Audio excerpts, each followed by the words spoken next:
नमस्कार, स्वागत है आप सभी का एक बार फिर से। यदि आप अपने जीवन में कुछ बेहतर सीखना चाहते हैं तो चैनल को सब्सक्राइब ज़रूर करिएगा। दोस्तों, जीवन सुख दुख की धूप छाव से भरा है। कभी ये पड़ना भारी होता है तो कभी वो। चुनौतियों के दबाव से कई मौक़ों पर लोग टूट जाते हैं। वो महसूस करते हैं कि जितनी समस्याएं सामने हैं उनका वह मुकाबला नहीं कर पाएंगे। कई मर्तबा लोग सोचने लगते हैं कि वह दुनिया के सबसे कम नसीब इंसान हैं। लेकिन ऐसे जीवन की समस्याओं से हारना नहीं चाहिए। व्रत वैकल्य, पूजा पाठ, कुछ उपाय आपको मुश्किलों से बाहर निकाल सकते हैं। कई बार छोटी छोटी चीज़ें जो हमारी नज़रों के सामने होती हैं, हम रोज़ाना इस्तेमाल करते हैं, हमें समस्याओं से निजात दिला सकती हैं। लेकिन हमें इनके उपायों के बारे में पता नहीं होता। आपको घर में पैसों के आवक के लिए दिन रात कुछ न कुछ शास्त्रीय उपाय करने पड़ते हैं, जिससे आप अपने पैसों के आवक को बढ़ा सकते हैं। आज हम आपको बताएंगे एक ऐसा अनोखा उपाय जो चमत्कारी माना जाता है, जिसको आजमाने के बाद माना जाता है कि घर में पैसों की आवक कई गुना ज़्यादा बढ़ जाती है। और इस उपाय में हमको कुछ भी नहीं करना है, सिर्फ 3 मोर पंखों का इस्तेमाल करना है। कैसे करना है वो हम आपको बताएंगे। दोस्तों, सबसे पहले समझ लें मोर पंख है क्या। ये बहुत ही शक्तिशाली चमत्कारी यंत्र होता है और तांत्रिक पूजा में इसका बहुत बहुत महत्व होता है। और आज से नहीं, प्राचीन युग से आपको पता ही होगा कि जितने शास्त्र हैं, ग्रंथ हैं, वास्तु है, ज्योतिष शास्त्र है, सभी में मोर के पंख को बहुत ही इम्पोर्टेंट स्थान दिया जाता है। हिंदू मान्यताओं के अनुसार घर में मोर पंख का प्रयोग करने से अमंगल टंग जाता है। विशेष रूप से कहा जाता है कि मोरपंख से दुरात्माएं पास नहीं आती हैं। मोरपंख को भगवान श्री कृष्ण ने अपने मुकुट पर स्नान दे सम्मान दिया। वास्तु के अनुसार मोरपंख घर से अनेक प्रकार के वास्तु दोष को दूर करता है और मोरपंख सकारात्मक ऊर्जा को अपनी तरफ खींचता है। जो ऋषि महर्षि थे, उन्होंने मोरपंख की कलम से ही बड़े बड़े ग्रंथ लिखे हैं। मोरपंख की उपयोगिता बताने लायक नहीं है, क्योंकि आयुर्वेद में भी इसका अच्छा खासा महत्व होता है। और शास्त्रों के अनुसार संध्या नाम का एक असुर था। स्वर्ग पर उसने आधिपत्य कर लिया था, देवताओं को बंदी बना लिया था। तभी भगवान ने असुर को मारने की एक योजना बनाई और योजना के अनुसार सभी देवी देवता और सभी नौकर एक मोर के पंखों में विराजित हो गए। इसके बाद मोर बहुत शक्तिशाली हो गया। उसने संध्या असुर का वध कर लिया। तभी से मोर को और भी पूजनीय और पवित्र माना जाने लगा। आगे बढ़ने से पहले आपसे रिक्वेस्ट करते हैं कि वीडियो को लाइक ज़रूर करिएगा, अपने दोस्त के साथ इसे शेयर करिएगा। आपने अभी तक चैनल को सब्सक्राइब नहीं किया है तो प्लीज़ चैनल को सब्सक्राइब करके बेल आइकन ज़रूर दबाइएगा। दोस्तों, सिर्फ ऋषि मुनि और राजा महाराजा ही नहीं, बल्कि भगवान श्री कृष्ण के भी क्या कहने। आपको भी पता है कि कृष्ण कन्हैया को मोर पंख बिना अधूरा माना जाता है।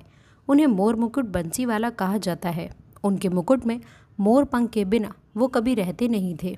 इसका कारण भी ये था कि बचपन से ही उनकी माता ने उन्हें मोर पंख धारण करवाया था, क्योंकि मोर पंख से काल सर्प दोष दूर होता है और श्री कृष्ण भगवान को काल सर्प दोष था। दोस्तों, सिर्फ हमारे धर्म में ही नहीं, बल्कि एशिया के बहुत सारे देशों में मोर पंखों को आध्यात्म से जोड़कर देखा जाता है। क्वान yin आपने सुना होगा, वो प्रेम, प्रतिष्ठा, धीरज और स्नेह का सूचक है। और क्वान yin में भी मोर पंख की बहुत ज़्यादा महत्वता बताई गई है। जब हम बौद्ध धर्म की बात करें तो माना जाता है इसमें मोर अपने सारे पंखों को खोल देता है, इसीलिए उसके पंख विचारों और मान्यताओं में खुले पंख का प्रतीक माने जाते हैं। जब हम ईसाई धर्म की बात करते हैं तो मोर के खूबसूरत पर जन्नत के दरवाजे के बाहर अद्भुत शाही बगीचे का प्रतीक माने जाते हैं। और जो ग्रीस के लोग होते हैं वो मोर के पंखों को स्वर्ग और सितारों की निगाहों के साथ जोड़ते हैं। हमारे धर्म में तो मोर को धन की देवी लक्ष्मी, विद्या की देवी सरस्वती, कृष्ण कन्हैया, गणपति, हनुमान जी, कार्तिकेय, इन सभी से जोड़कर देखा जाता है। और लक्ष्मी सौभाग्य, खुशहाली, धन धान्य और संपन्नता का प्रतीक मानी जाती है। मोर के पंखों का प्रयोग लक्ष्मी की इन्हीं विशेषताओं को हासिल करने के लिए किया जाता है। और मोर पंख को अगर बांसुरी के साथ में आप अपने घर में रखते हैं तो रिश्तों में प्रेम का रस घुल जाता है। हमारा घर एक मंदिर की तरह होता है। अगर उसमें रहने वाले सदस्य रोज आपस में झगड़ा करने लगे तो ये मंदिर अपवित्रता लगने लगता है। इसके कई कारण हो सकते हैं। सबसे बड़ा कारण होता है घर में अत्यधिक नकारात्मक ऊर्जा का प्रवेश करना। अब सवाल उठता है कि घर में यदि नकारात्मक ऊर्जा बढ़ गई है तो इसको दूर कैसे किया जाए।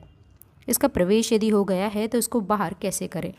इसके लिए हमने आपको जन्माष्टमी के दिन भी एक उपाय बताया था कि मोर के पंखों को आरती के बाद आप अपने घर पर खूब ज़ोर ज़ोर हवा में हिलाएं। इससे आपके घर की जितनी भी नकारात्मक ऊर्जा है वह आपके घर से बाहर हो जाएगी। आपको ये रोज़ ही करना चाहिए, सिर्फ एक दिन ही नहीं। मोर पंख को यदि आप अपने घर के अंदर हाथों से ऊपर से नीचे फैलाते हैं तो आपके घर के आसपास की जितनी भी नकारात्मक ऊर्जा है वह घर से समाप्त हो जाती हैं। और जिस घर में सबसे ज़्यादा सकारात्मक ऊर्जा होती है वही माता लक्ष्मी का प्रवेश जल्दी होता है। इसी बात को ध्यान रखते हुए आज हम आपको बताएंगे कि घर में वो कौन सी 3 जगह है जहाँ पर आपको मोर पंख ज़रूर रखना चाहिए। और इन जगहों पर यदि आप मोर पंख रख देते हैं तो आपके घर में भी सबसे अधिक सकारात्मक ऊर्जा बनी रहेगी। तो साक्षात लक्ष्मी जी आपके घर में ज़रूर आमंत्रित होंगी। आप किसी भी शुभ दिन मोर का ये पंख लेकर के घर के किसी ऐसे स्थान पर सबसे पहले लगा दें जहां आने जाने वाले लोगों की नज़र सबसे ज़्यादा पड़ती है। असल में मोर का पंख नकारात्मक ऊर्जा को अवशोषित करता है, यानी कि एब्जॉर्ब करता है। इसीलिए आपको इसको ऐसे स्थान पर लगाना चाहिए जहां ये सभी को नज़र आए। मोर के पंख के ये खास उपाय न सिर्फ आपको बल्कि आपके घर के सदस्यों के जीवन में भी सुख और समृद्धि ज़रूर लेकर आएंगे। ये उपाय आप अपने घर पर किसी भी शुभ दिन से शुरू कर सकते हैं। और दोस्तों, अभी तो गणेश उत्सव का माहौल चल रहा है। ऐसे में अनंत चतुर्दशी के पहले, गणेश उत्सव पूर्ण होने के पहले आप अपने घर पर यदि इसको लगा देते हैं तो माना जाता है कि ये कमाल का उपाय है।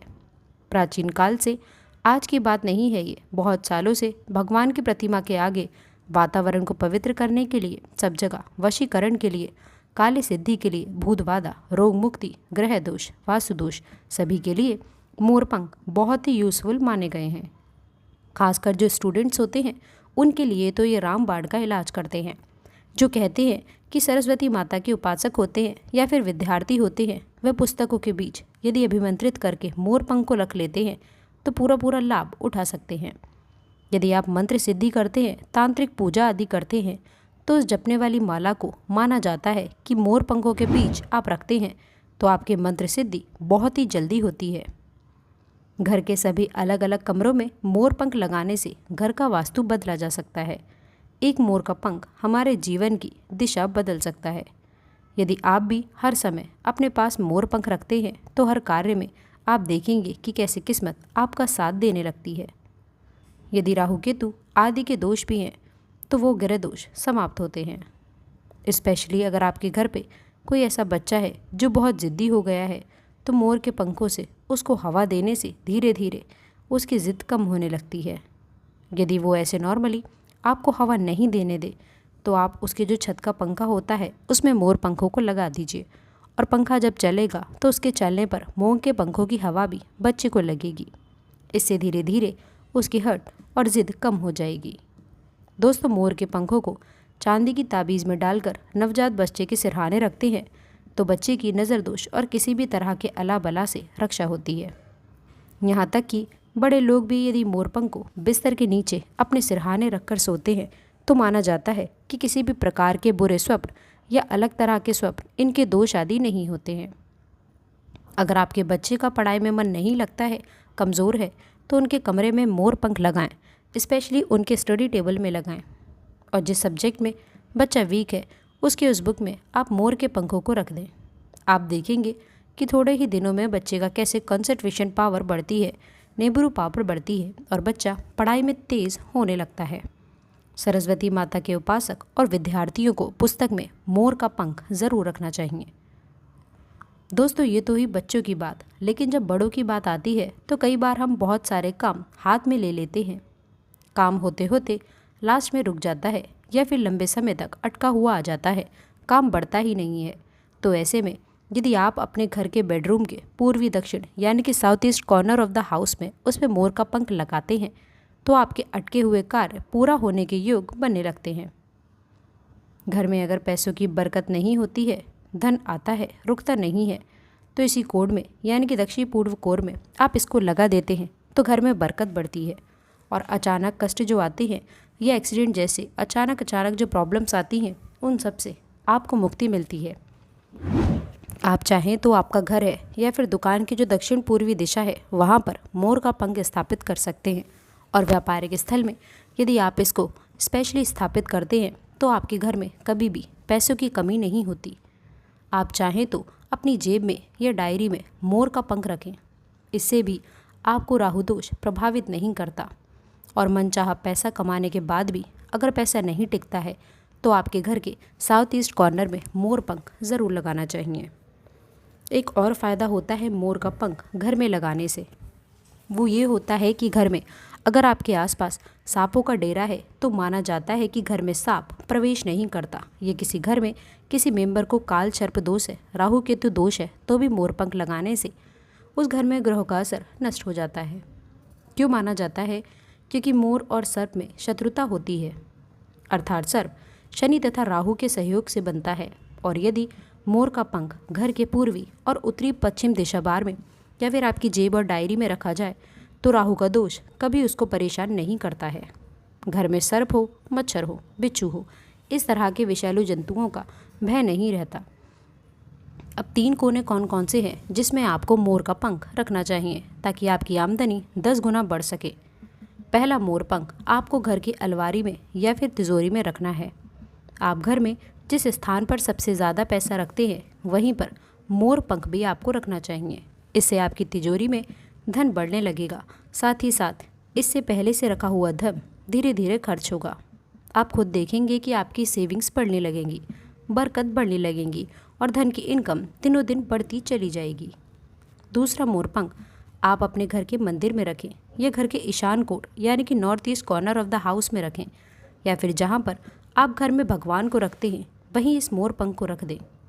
चाहें तो आप मोर पंख का बंडल बनाकर भी रख सकते हैं, या फिर आप चाहें तो श्री कृष्ण भगवान के मुकुट पर इसको धारण करा सकते हैं।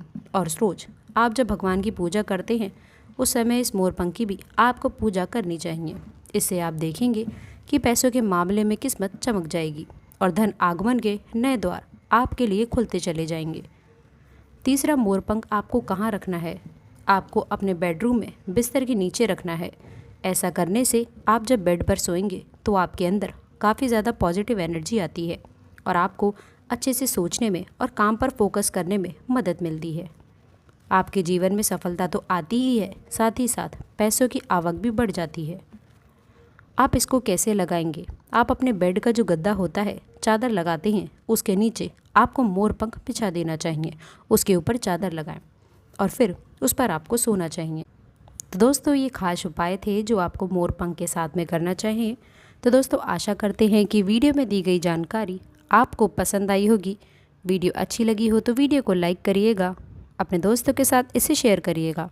अगर आपने अभी तक चैनल को सब्सक्राइब नहीं किया है तो प्लीज़ चैनल को सब्सक्राइब करके बेल आइकन ज़रूर दबाइएगा ताकि आने वाली ज्ञानवर्धक वीडियो आपको सबसे पहले मिले। मिलते हैं अगली वीडियो में, तब तक के लिए गुड बाय और अंत तक जुड़े रहने के लिए